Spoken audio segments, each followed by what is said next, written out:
Today we are going to be talking about one of the most anticipated releases of the year, at least on TikTok. I don't know what it's like outside of TikTok in terms of perfume, but for sure in the TikTok world, this is a fragrance that we have all been waiting for. I'm talking about Midnight Sin by Daniel Rene.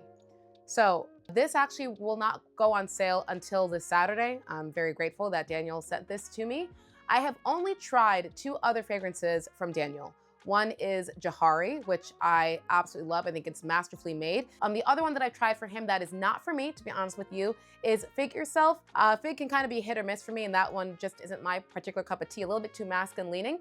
But this one, I have to say, is my favorite out of all three. I've had this for almost a week now. I've really gotten to play around with it. So let me break down everything that I think you need to know about this scent, and that way you can decide whether or not you think it could be a good fit for you. So this is a collaboration between Daniel Rene and Paris Corner. I'm sure you are probably already familiar with Paris Corner.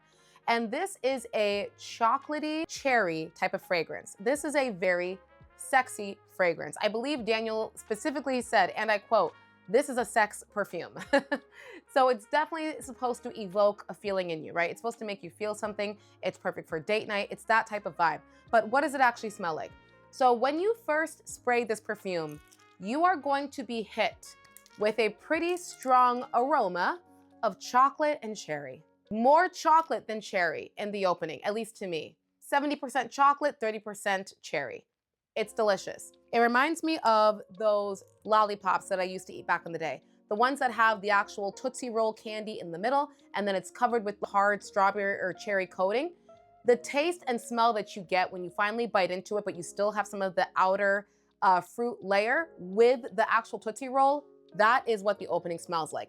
But you only get that opening for maybe the first 25 minutes or so. That then starts to calm down. And as that opening calms down, what you get more is the cherry with the very, very clean, slight, I wanna really emphasize slight, powdery florals. These florals are done so well. They're the kind of florals that if you weren't aware that there are florals in the fragrance, you might not even know. You have to search for them. And they are really just there to assist the rest of the fragrance, to elevate the rest of the fragrance, but they are not trying to take the spotlight whatsoever. And as someone who does not like overly done loud florals, this is my kind of floral representation. It is beautiful. Again, it is lightly powdery. And I don't typically like overly powdery scents, but again, maybe I have to change my mind because I'm finding I like a lot of them. But it's a slight touch of a clean, light powdery from the gardenia and the jasmine. It's so well done. I'm very impressed with the florals in this fragrance.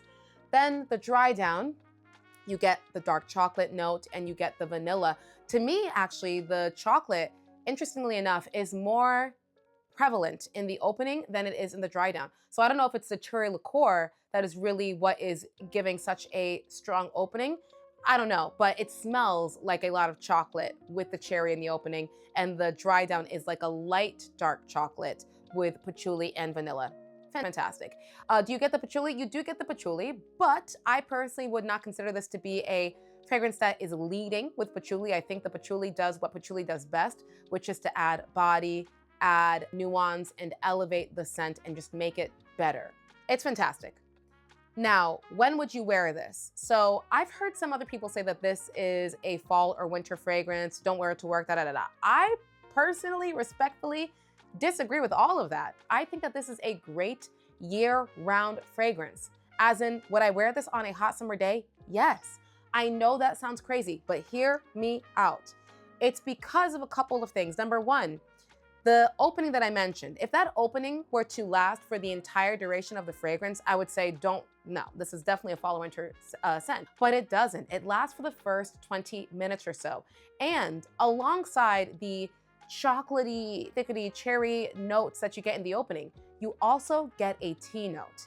And that tea note really adds a beautiful elegance of freshness to the fragrance. So much, in fact, that when my husband smelled it, he said, "Interesting, is there like mint in here? There's something minty in here." And what he was perceiving was the tea note with the chocolatey liqueur was almost smelling like a fresh minty type of scent profile to him. So you get that slight freshness from the tea. You get a chocolatey opening that is definitely thick and warm, but it dries down, it cools down and really starts to transform after about 20 minutes, and then you're left with this pretty cherry, lightly powdery floral fragrance that has remnants of chocolate in there. That to me is year round. It is so, so, so, so, so beautiful. And I really think it would be a disservice to only wear this in the fall or winter time. Now, projection and longevity. I would not consider this to be a beast mode fragrance. I also would not consider this to be a light fragrance. I would consider this to be a true moderate projection, moderate longevity type of fragrance, which is also why I think it is perfect for year round. If this was a beast mode chocolate cherry fragrance, it would be way too much to go out and wear in a hot weather. But it is moderate, so the florals are moderate, the chocolate is moderate. Everything to me is perfectly balanced for a really well done year-round scent. I really, really like this. And the layer combos that you can do with this profile are endless because you can either play on the facets of the cherry, that sweet fruitiness, or you can play on the aspects of that dark, warm chocolate. Just a few that I have tried in this past week that honestly, all three of these layer combos, 10 out of 10. Number 1, Midnight Sin with Extra Dose by Valentino. So good. This is gonna give you that extra rum, vanilla, beautiful bouginess. Such a sexy date night combination. So, so good. Another one, if you wanna smell tasty, edible, a little less sexy, but tasty, edible, and fun. Midnight Sin with Dulzura from Paris Corner. This is like a sweet, juicy vanilla cake type of scent. Bro, so good. Lastly, my favorite layer combo for a daytime outing in the springtime. Midnight Sin with Lattafa's new New York fragrance. Oh my gosh, guys. This is gonna give you that cherry with nutmeg. This is apparently inspired by French Defense by Mind Games. I've never smelled that. I don't know if I need to, honestly, but this is so good. Again, a slightly nutmeggy, really like grungy, interesting cherry fragrance with this. It really adds even more freshness to it. It's delightful. Now that we've talked about the most important thing, which is the scent, how could I not talk about the packaging? Daniel spared no expense when creating the packaging. First of all, you get it in this box that feels like I'm about to walk into like, I don't know, like a vampire jazz club or something. Little handle to open it has a little silver metal doorknob. Freaking love that. You open it up. Once you open it up, here is the perfume. On the top, you have this little notch, which allows you to slide the perfume out like that so that you don't break anything. The actual bottle itself, are you kidding me? I told Daniel that this looks like something straight out of American Horror Story season Hotel Cortez. That's what this has given me. The spikes, the silver, the heaviness. This cap, guys, look at this. Do you see what I'm doing right now? Like, this is secure. This is heavy. This is like legit metal. Crazy attention to detail and packaging, stunning. And it's huge. If I were to compare this to Victoria by Lattafa, look at how big this is. You guys have probably heard me say that Zenith was my favorite bottle release of 2026. Man, I don't know. I don't know anymore. I mean, this is still so beautiful and elegant, but not only is it designed beautiful and elegantly, but all of the materials used feel premium.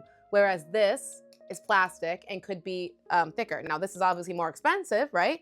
I believe it's gonna be less than 100, but more than like 60. It's more expensive, so of course you can get better material for the actual packaging because it's more expensive than Zenith. So, you know, weigh that, but phenomenal, phenomenal. Out of the 3 scents that I have smelled thus far from Daniel, by far his best work. This feels like a perfume that is created by someone who is not making their first perfume, who knows that they want to make a scent that is unique, but they don't want it to be so unique that it's not still mass appealing. But I don't believe that this is an inspired by fragrance of anything. It's fantastic. I have nothing like this in my collection in terms of the way that they've done the chocolate with the cherry. And honestly, what I like the most about this scent, unlike a lot of chocolatey fragrances, like the Give Me Gourmand line from Lattafa that is giving you very linear gourmand fragrances, or even like Arabiat's Chocolate Ganache. This is a great scent, but a lot of chocolate scents I find smell just like chocolate, right? That probably sounds stupid, but they smell just like a linear gourmand fragrance, as in what you get in the opening is what you get in the middle and the end. It's just chocolate. So it's kind of like just a scent that smells like a food, not really a scent that smells like a perfume. That's why all of those fragrances, I always layer them. I don't wear any of the Give Me Gourmand chocolate scents from Lattafa on their own, because to me, it's not perfumey enough. This smells like a perfume. This is not just a gourmand. And again, it's because of the way that they've done the patchouli with the florals, but it still feels very gourmand, but it's elevated and it smells more expensive. It's really fantastic. I'm not just saying that because I like Daniel as a person. It really is a very, very, very well created fragrance. Who should not buy this?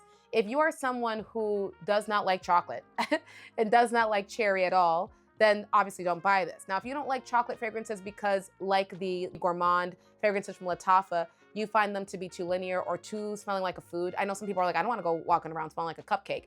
I would encourage you to still try this because, again, this doesn't just smell like a food. It smells like a perfume with gourmand elements. Who else shouldn't get this? If you don't like dark scents, right? If you just want to smell like rainbows and sunshine, then this is not for you because this is definitely a sexy, dark kind of scent.